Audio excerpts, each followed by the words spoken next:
Zatvori oči.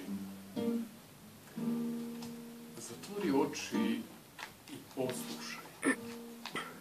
Ulazim bosih nogu da opet mi raniš srce. Dolazim ti ljubavi i pažnje gladne. Otvori svoje srce i priznaj. Pred svima reci koliko me voliš. Jer što? Tražim previše. Za tebe sam jadna. Ne zatvaraj prozore, još noćas me zgazi do kraja. I ovako sebičan, reci koliko sam ti vrijedna. U ovo svitanje, dok gaziš me pred svima, uzalud te volim, jer ja sam samo od 1001.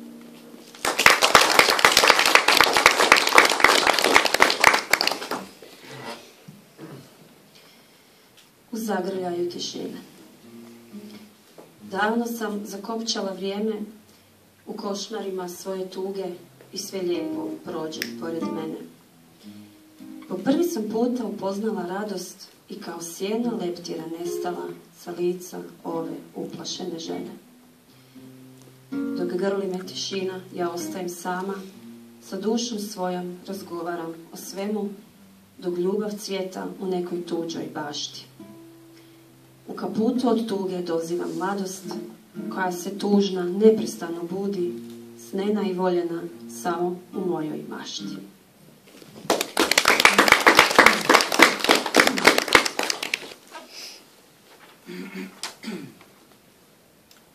Posljednja zvona. Evo, pale se već ulične lampe. U daljini tiho se čuje glas koji zove. U skrivenom koferu punom lažnog vremena i moje vrijeme stoji opet noći ove. Neprimjetno volim nekog tko ne postoji i u zalud tražim sklonište od tuge. Opet ću bježati bosa i promrzla, a ti ćeš se tješiti lažući druge. Tražit ćeš ljubav na talasima sreće, dozivati mi ime, poželjeti da se ljubav zove kao ona. A u mom koferu od lažnog vremena čut će se glasno posljednja zvona.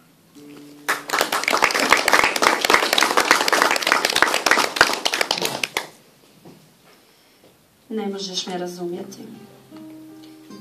Ne možeš me razumjeti jer nisi prošao mojom stazom, mojim bolom. Ostao si ovdje sa svojim ponosom kao nepozvani gost za stolom. Ne možeš me razumjeti jer most obećanja srušan je odavno. A ti si prošao crvenim tepihom tako ponosan i sam, osjećajući se tako slavno. Ne možeš me razumjeti jer u ovoj sebičnoj praznini samo tvoja duša caruje na kraju. I ove suze na mom licu, kako im je, one najbolje znaju.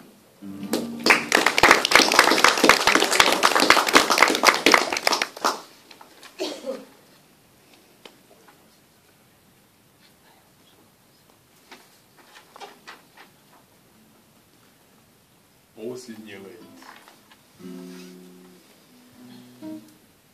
Ponovno stojim kao odbačena u kutu tuge i bol, zbog glumca i varalice. Tako je malo bilo dovoljno da ponovno srušiš moj svijet. Iako me u grudima nesebično razdire, pokazao si svoje iskrivljeno lice. A ja se, ovako slomljena, ali hrabra, spremam na svoj posljednji let.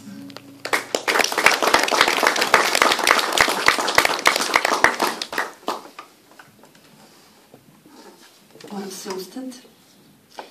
To su bile dvije zbirke ljubavne poezije. Sad bih htjela predstaviti svoju treću zbirku koju danas predstavljam. To je duhovna poezija, Evo me moj gospodine.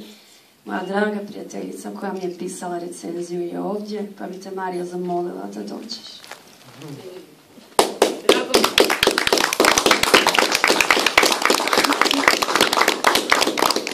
Drago mi je da si me prozvala, ali zaboravila sam očali. Ako bude trebalo nešto čitati, molit ću Nikolu. Mislila sam da pročitaš recenziju, ali nema veze. Da, može koji redak, evo Nikola ne pročitao zbog mene. Žao mi je, žurila sam. Nema veze, meni je drago da sam Ja se ispričavam svima vama.